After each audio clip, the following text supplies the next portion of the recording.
Gluconeogenesis. Ang pang-convert ng katawan natin from amino acid stored sa katawan natin or digested into sugar. Sugar which is carbs. So kung high protein tayo, low carbs, low fat. Tapos kailangan natin ng carbs, ang katawan natin, gluconeogenesis. Napakamahal naman, napaka-expensive. I-convert pa niya yung protein. Mas mahal ang ulam, ang protein.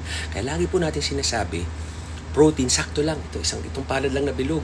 Tapos ito carbs, tapos ito fat. Balanced diet ang tawag dyan. 50% protein, 30% carbs for energy. Gusto ng katawan natin, ang carbs, kailangan yan for energy, lakas. At ang fat, kailangan yan for hormone making. Lalaki, testosterone, babae, estrogen, and for good cholesterol. So yan yun. At para saan ang protein? Mahalaga yan sa nag-workout, nag-build ng muscle. Kung hindi ka nag-workout, sayang naman babaan mo yung protein. So, tama kayo, mali ako, I'm not your doctor. Do what works for you!